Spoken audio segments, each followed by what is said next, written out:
Good morning students. आज hire purchase की 8th video में बनाने जा रहा हूं और आज का जो टॉपिक है वो टॉपिक है ट्रांसफर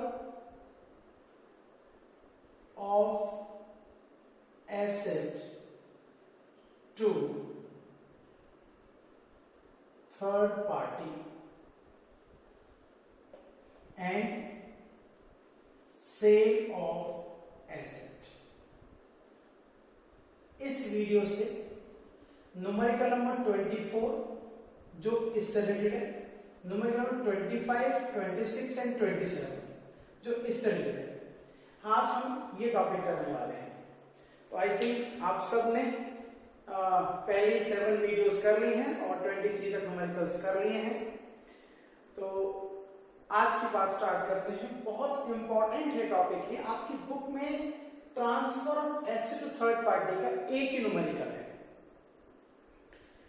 एक अनसॉल्व न्यूमेरिकल है और एक सॉल्यूशन है, लेकिन एक न्यूमेरिकल को करके आप इस टॉपिक को जल्दी से नहीं समझ सकते, इसलिए आपको सॉल्यूशन भी करना चाहिए, इसका अनसॉल्व क्वेश्चन करना चाहिए और इसका एक आध न्यूमेरिकल आपके एडिशनल क्वेश्चन में भी है तो वो भी आपको करना चाहिए। तो मैं आपको डायरेक्ट न्यूमेरिकल कराने से पहले इस कॉम्प्लिकेटेड टॉपिक का आपको स्टेप बाय स्टेप बताता हूं कि इसमें एक्चुअल में क्या है और कैसे इसे आप करेंगे।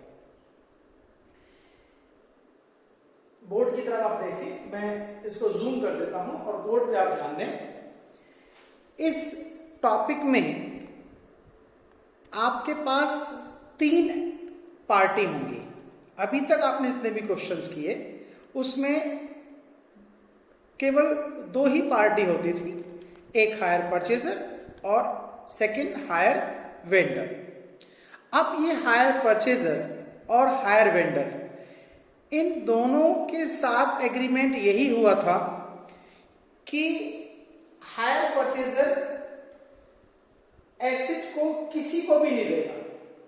जो हायर परचेजर होगा वो किसी भी पर्सन को ये एसेट नहीं देगा क्योंकि वो इसका ओनर ही नहीं है, और जब इसका वो ओनर ही नहीं है तो फिर ये टॉपिक कैसे बना। तो उसके लिए हमें टेक्निकली समझना पड़ेगा। बिना हायर वेंडर की कंसेंट के ये ट्रांजैक्शन हो नहीं सकती, ये बात आप ध्यान में रखेंगे। इसमें first party, second party and third party, ये है हायर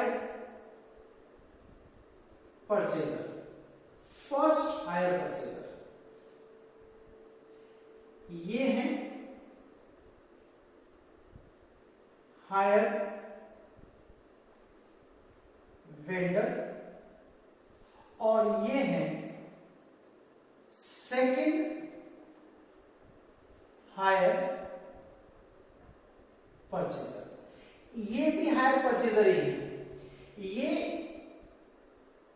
इनसे एसेट परचेज कर रहे हैं लेकिन ट्रांसफर यहां से हो रही है। फिर रिपीट कर रहा हूं, ये एसेट इन्हीं से परचेज कर रहे हैं, ये ही एक्चुअल ओनर हैं, इनकी परमिशन के बिना ये एसेट ना तो ट्रांसफर हो सकती है ना ही एसेट सेल हो सकती है। मैं रिपीट कर रहा हूं कि ये एसेट इन्हीं से परचेज कर रहे हैं, ये एसेट इन्हीं से परचेज कर रहे हैं लेकिन यहां से केवल ट्रांसफर हो रही है। ये बात आपके माइंड में परमानेंट सेट होनी चाहिए, तब आप अकाउंटिंग को सही से समझ पाएंगे। अब देखो हायर परचेजर में, हायर परचेजर की जो बुक्स होती हैं इसमें आप बनाते हैं हायर वेंडर अकाउंट, इसमें बनाते हैं एसेट अकाउंट, इसमें बनाते हैं इंटरेस्ट अकाउंट, इसमें बनाते हैं डेप्रिसिएशन अकाउंट। अब यहां पे बनाते हैं हम नॉर्मली दो अकाउंट, लेकिन रिपोर्शन केस में एक और बना देते हैं। यहां बनाते हैं हायर परचेजर अकाउंट,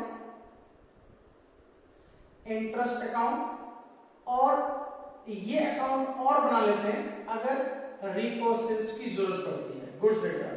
तो ये अकाउंट तो अभी इस सिचुएशन में बनेगा नहीं।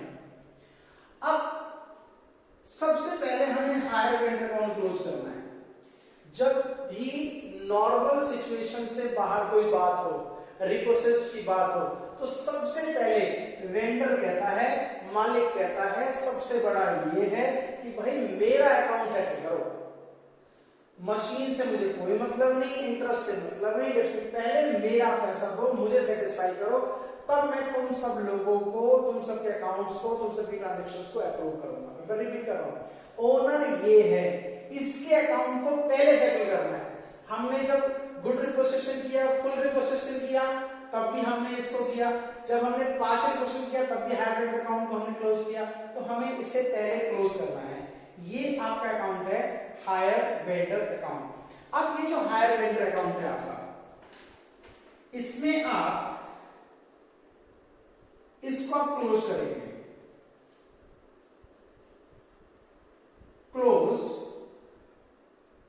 बाय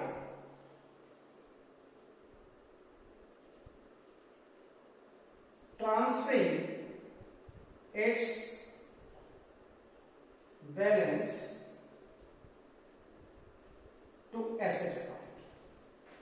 इस हायर वेंडर अकाउंट को आप क्लोज करेंगे। ये मान के चले कि ये परचेजर, खरीदने वाला, परचेज करने वाला सेलर का अकाउंट बना रहा है, इसने इसको कुछ पैसे देने हैं और पैसे देने के बदले में इसको वो एसेट दे रहा है। अब इसके पास जो एसेट थी, इसके पास जो ये कार थी, ये जो कार हमने परचेज की थी, ये कार इसके पास चली जाएगी। तो हायर वेंडर का अकाउंट हम क्लोज कर देंगे इस तरीके से। इसका बैलेंस जो भी आएगा वो चला गया एसेट अकाउंट में। अब एसेट अकाउंट में हम क्या करेंगे, एसेट अकाउंट को हम परचेज करते हैं, इसमें हम डेप्रिसिएशन लगाते हैं। एसेट अकाउंट में हम परचेज करते हैं और इसमें हम डेप्रिसिएशन लगाते हैं, बैलेंसेस निकालते हैं, and last year, in last year. अब लास्ट ईयर क्या होगा, ये एसेट इसको ट्रांसफर हो गया, ध्यान देना, ये एसेट इसको ट्रांसफर कर रहा है, लेकिन ओनर ये है, इसके पास जा रही है। तो इसमें हम तीन बातें होंगी। नंबर 1, सेल करेंगे इसको, लास्ट ईयर सेल करेंगे, अमाउंट को क्रेडिट करेंगे, सेल की तरह ट्रीट करेंगे इसको। और क्रेडिट क्या करेंगे, 3 चीजें क्रेडिट करेंगे हम। Number 1, payment receivable from third party, इससे कुछ पैसा मिलेगा। देखो इसके पास एक एसेट थी, कार थी, इसने इसको दे दी, इसने कार इसको दे दी है।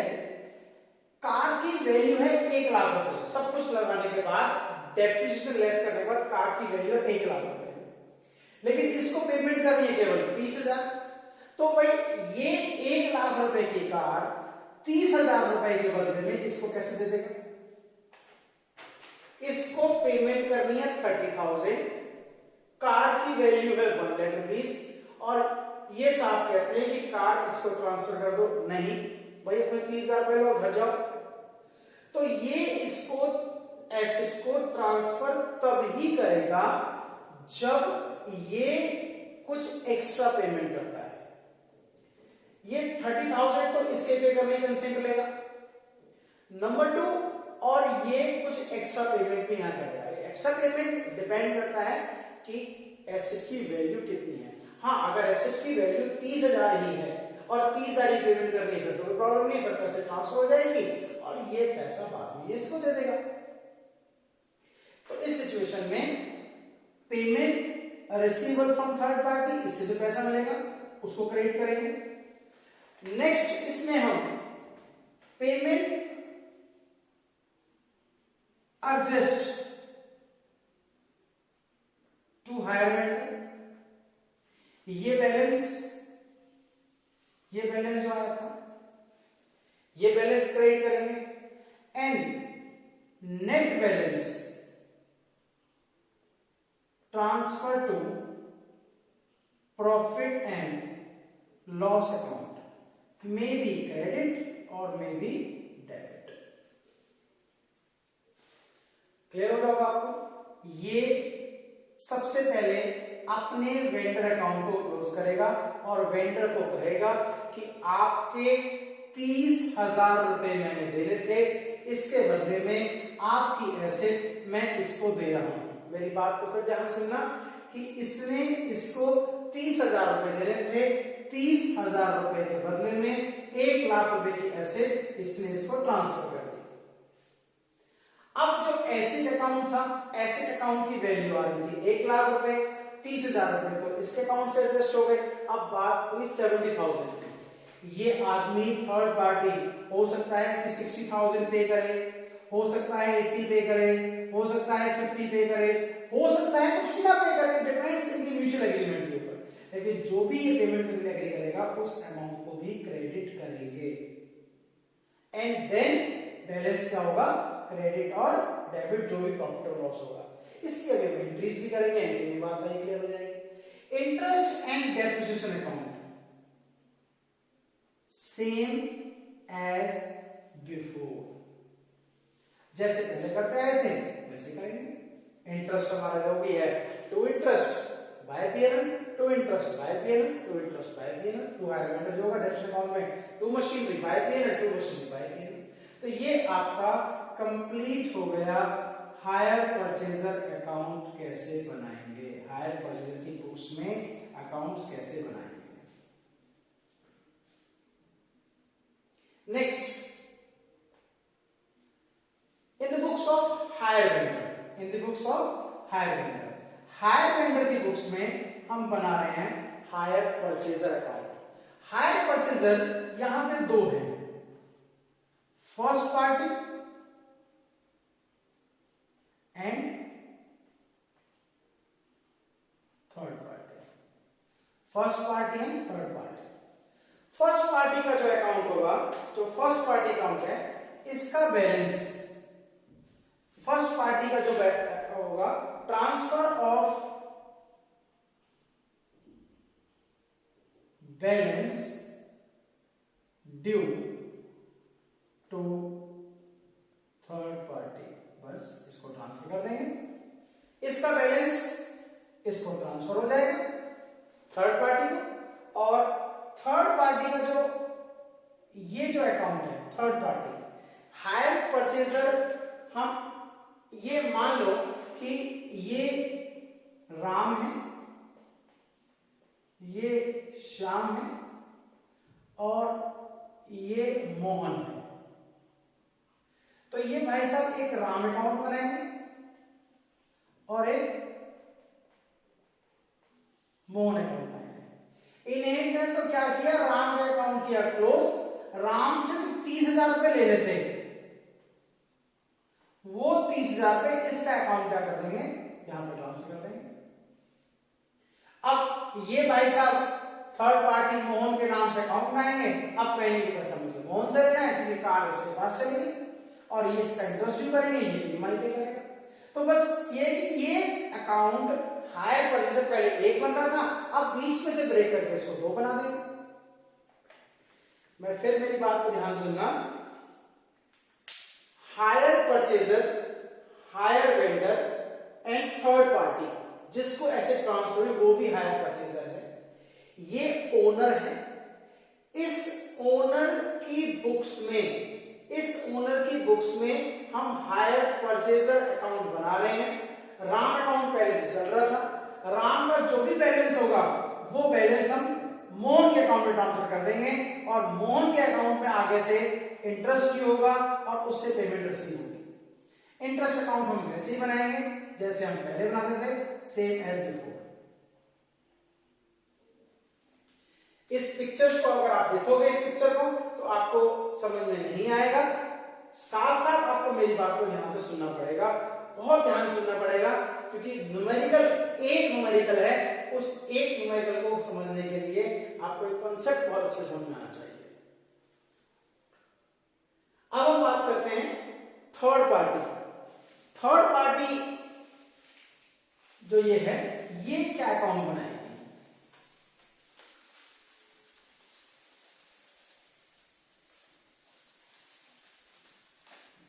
थर्ड पार्टी की बुक्स में, अब क्योंकि ये बन गया है परचेजर, थर्ड पार्टी अपनी बुक्स में फिर वही हायर वेंडर अकाउंट बनाएगी, ये एसेट अकाउंट बनाएगी, और ये इंटरेस्ट अकाउंट बनाएगी, और ये डेप्रिसिएशन बनाएगी। अब हायर वेंडर अभी जो बैलेंस इसके अकाउंट में था वो बैलेंस यहां शिफ्ट हो गया। हायर वेंडर अकाउंट में जो बैलेंस यहां से था, amount due to hire vendor same as main hire purchaser, same as main, या you can say first hire purchaser. Asset account, ये इंपॉर्टेंट है, ये अकाउंट इंपॉर्टेंट है, यहां ध्यान देना है। Asset account, asset purchase and amount debited with amount payable to first hire purchaser and hire vendor। इसने तो पेमेंट इसको भी करनी है और इसने पेमेंट इसको भी करनी है, तो इसने जो एसेट परचेज करी है इन दोनों का अमाउंट, और वो अमाउंट डेबिट होगा। इसके बाद डेप्सिशन लगाएंगे, बैलेंस निकालेंगे, डेप्सिशन लगाएंगे, बैलेंस निकालेंगे। तो बस मेन इस पे ध्यान देना है कि ये जो अमाउंट है ये केवल हायर वेंडर अकाउंट नहीं आएगा, हायर परचेजर का भी अकाउंट आएगा। तो आपको समझ में आ गया होगा कि राम, श्याम एंड मोहन ये तीनों आपस में किस किस तरीके से अकाउंटिंग करेंगे। तो अब हम निकालते हैं न्यूमेरिकल नंबर 24। बहुत इंपॉर्टेंट है, देखो एक ही न्यूमेरिकल है, एग्जाम में आता है तो कुछ ऐसा ही मिलता जुलता अकाउंट आएगा, आप इसको कर लेंगे। आप बुक निकालिए, numerical number 24, numerical number 24 new edition जो बुक है,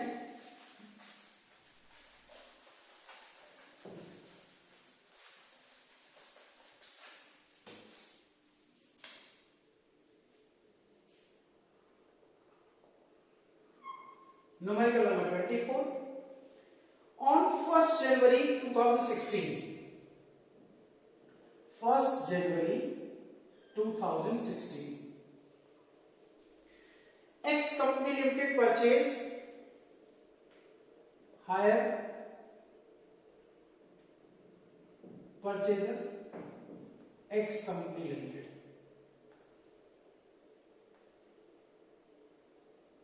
first part, and Y company, from Y company hire vendor Y company limited, second party. The cash price of the machine, cash price 50,000 and the payment was to be made rupees 10,000 down payment, that is 10,000, and 4 equal installment, 4 EMIs 11,280 at the end of each year. Interest 5% per annum. Depreciation 10% per annum by WDV. On 1st January 2018, now on 1st January 2018, after paying the advance in 2 EMIs, December 2016 and December 2017, 2 EMIs payment करने के बाद 1st January 2018 X company transferred the asset to Z company. तो हायर परचेजर Z company limited, third party, for consideration of 15,000.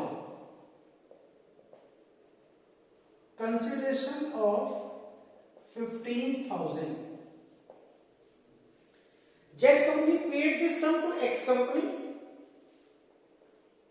Paid to X on 15th January 2018 and paid the next installment and next EMI paid to Y on due date.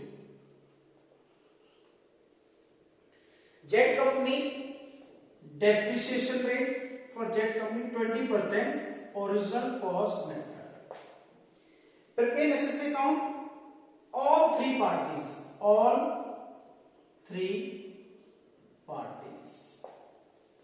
तो ये numerical हमने करना है.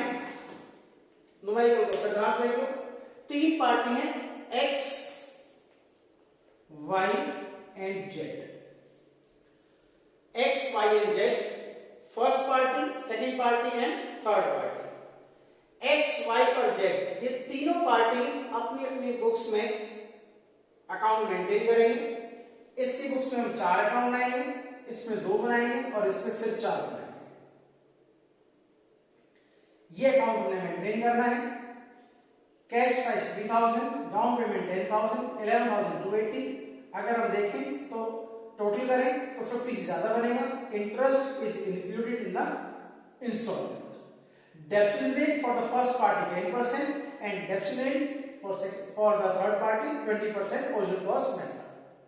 अब third party जो Z company है वो Y company का जो ड्यू अमाउंट है वो तो पे कर लेगी और X को 15,000 रुपए अलग से पे कर लिया. ये क्वेश्चन है. तो हम स्टार्ट करते हैं इसका न्यूमेरिकल. फटाफट से बनाओ. इस क्वेश्चन को आप नोट कर लें अपने अपने तरीके से.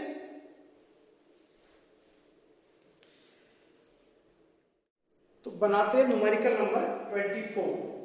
24 में सबसे पहले हम बनाएंगे हायर वेंडर अकाउंट और हायर वेंडर है हमारे वाई कंपनी.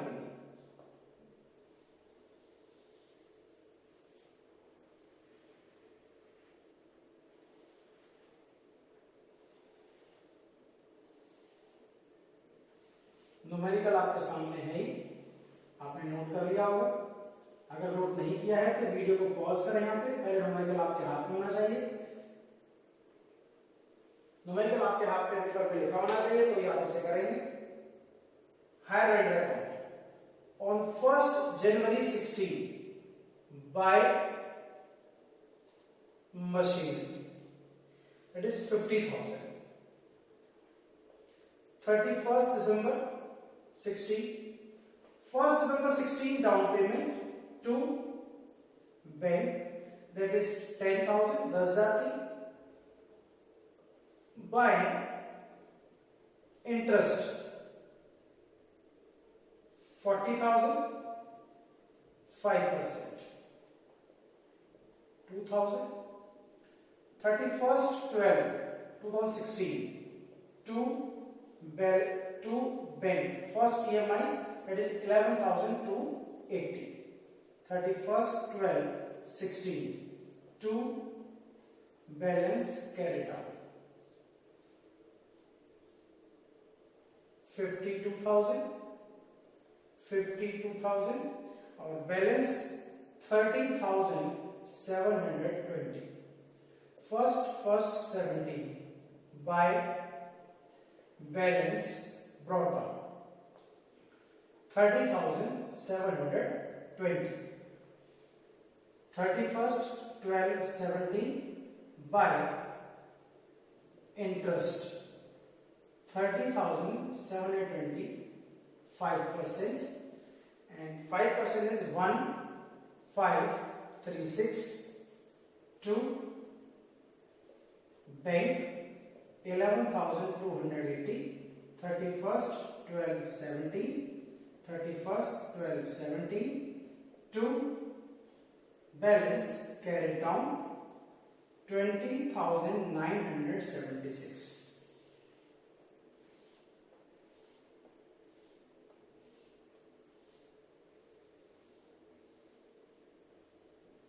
Balance total 32256.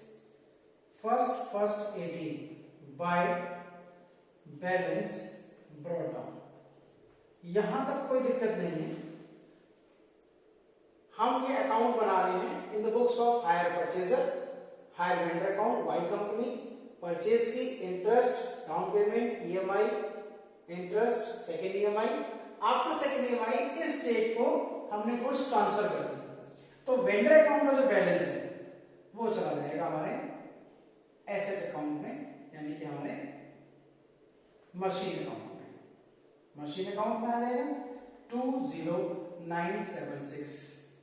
ये मालिक का अकाउंट है, जो एसेट का मेन मालिक है, उस अकाउंट में पहले क्लोज किया. तो ये अमाउंट आपको ध्यान रखना है 20976 ये अमाउंट आया है.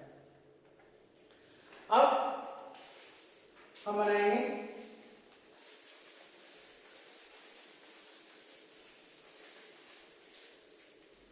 Machine account.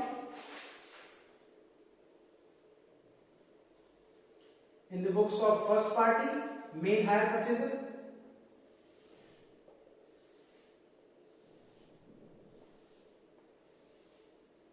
$1,116 to Y company account 50,000. 31st March 16 by depreciation 5,000. 31st March 16 by balance carried down 45,000. 50,000. 1,170 to balance brought down 45,000. 31st March 17 by depreciation, second year depreciation लगा दिया. On WD method 45,000 10%, ये आएगा 50,000 10%. 31st 12/17 by balance carried down 40,500, it is 45,000.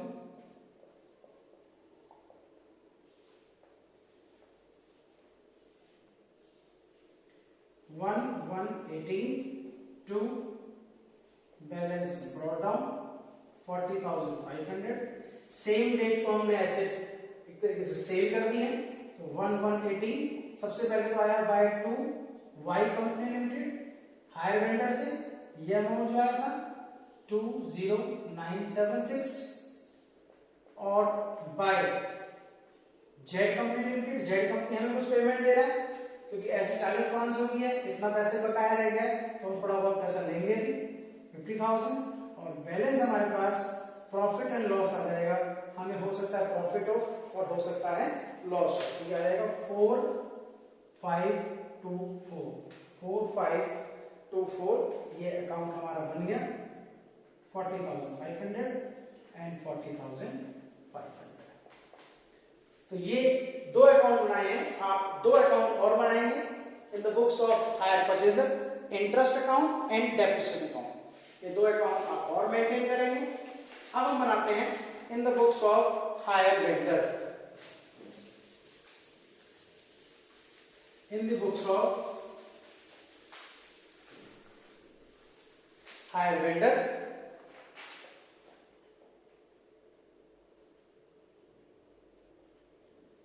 In the books of hire vendor, hire vendor उसमें account बनाते हैं हम। इसकी books बनाएंगे x company account, first party,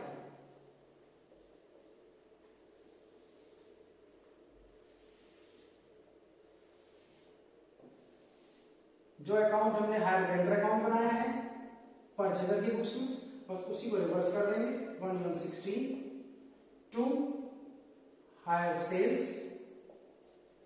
50,000, 1116 by bank 10,000, 31st 12 16, 31st 12 16 to interest 5,000, first EMI, ये सब आप कर चुके हैं ऑलरेडी, इसलिए मैं फटाफट से करा रहा हूं, कई बार कर चुके हैं हम, 23 न्यूमेरिकल्स ऑलरेडी हो चुके हैं, तो ये चीजें रिपीट हो रही हैं। और ये बैलेंस आपका आ जाएगा, आपका जो बैलेंस आया था उस अकाउंट में, ये बैलेंस आएगा आपका 30,720, 30,720, और यहाँ पे आएगा to balance brought down 30,720 to interest 1,170, 31st 12 17, ये इंटरेस्ट आपकी आया था 1,536, 31st 12 17 by bank, second EMI 11,280, 31st 12 17 by balance carry down, ये बैलेंस यही था 207,976,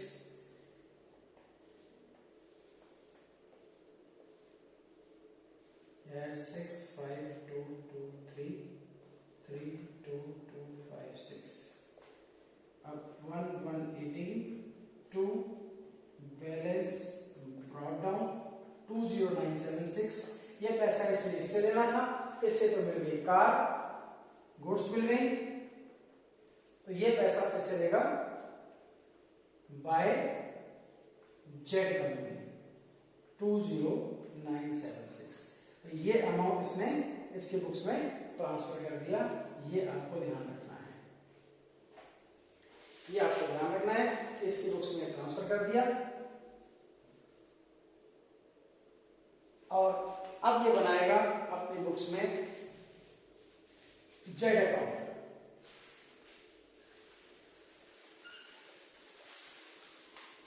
ध्यान देना, in the books of hire vendor Y की बुक्स में बना रहे हैं हम जेड अकाउंट,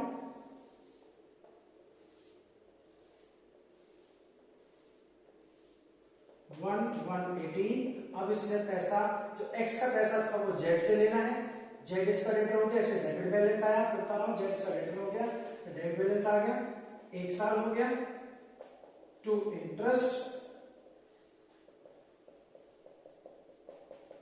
5%, ये 5% इंटरेस्ट आ गया आपका 1048, और यहाँ बाय बैंक वही EMI 11,280 and by balance carry down, ये बन गया 10745, 31st 12 18, 31st 12 18, 3 इयर्स के लिए पूछा है, तो ये अकाउंट आपका आ गया 1049 कर देते हैं इसे हम, 104 यहाँ 4 कर देते हैं, तो आ गया 42022 तो ये ध्यान देना कि बिल्कुल वैसे ही है, ये जो बैलेंस यहाँ आया था, ये बैलेंस यहाँ आ गया, ये इंटरेस्ट आ गया, ये बैंक पेमेंट कर दी उसने, और यहाँ पे ये बैलेंस कैरी डाउन हो गया। अब इन the books of third party, in the books of third party यानी कि जेड। अब जेड की बुक्स में पहले बनाएंगे हम मशीन अकाउंट,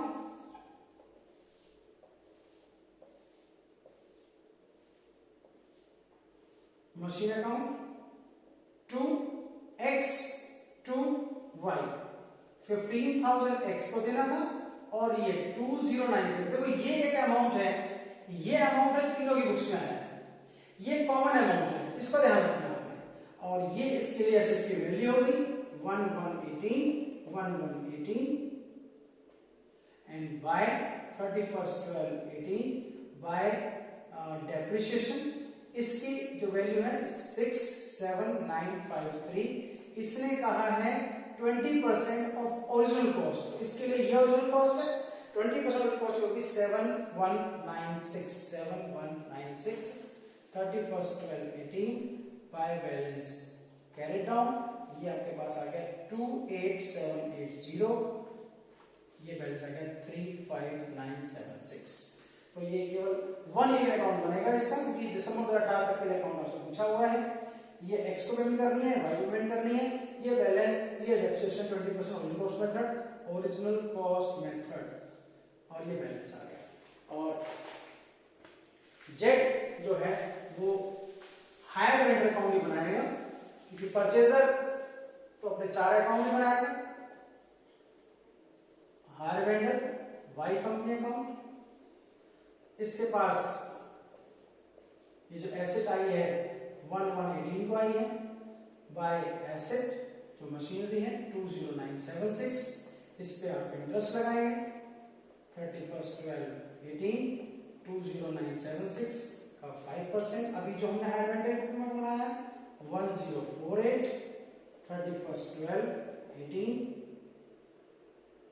ये आएगा 2 bank 11,280 31/12 to balance carry down, और ये बैलेंस आपका आ गया 10745। तो आप देख रहे हो कि किस तरीके से ये अकाउंट बना है।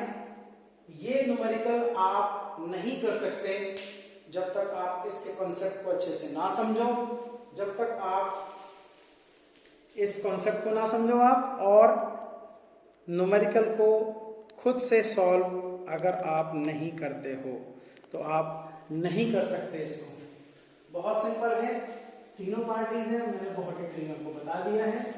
नेक्स्ट टॉपिक जो है वो है sale of asset.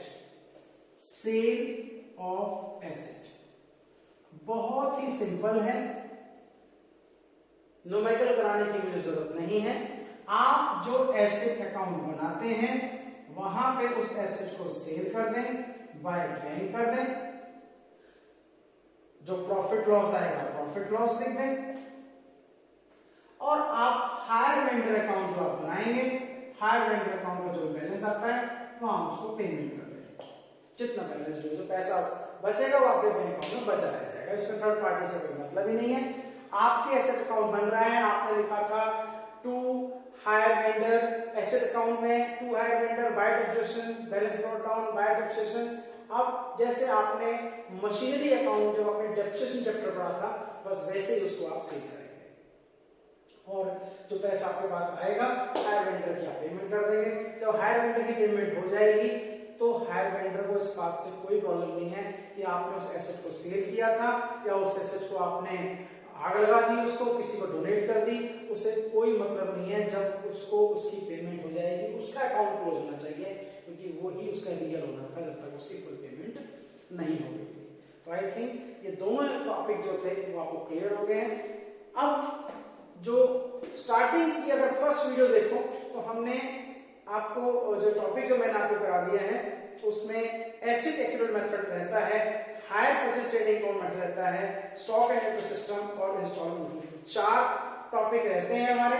4 video I think और लेंगे या कोशिश करो 2 वीडियोस में। अब जो टॉपिक हम पढ़ेंगे वो अपने नॉलेज के लिए पढ़ेंगे। यूनिवर्सिटी लेवल पे वो टॉपिक इतने इंपॉर्टेंट नहीं है, न्यूमेरिकल चांसेस कम होते हैं, लेकिन फिर भी आ जाता है कई बार। तो हम वो चारों टॉपिक भी, मैं नहीं चाहता कि कोई भी न्यूमेरिकल मैं आपको छुड़वाऊं। तो कल हम इसकी नेक्स्ट वीडियो मैं डालूंगा आपको। फटाफट से इस चैप्टर को मैं नेक्स्ट 2 डेज में आपको करा दूंगा। कोशिश करूंगा कि एक दिन में आपको 2 वीडियो में डाल के इसको कंप्लीट कराऊंगा। तो थैंक यू, और आप सबसे वही अपील कि आप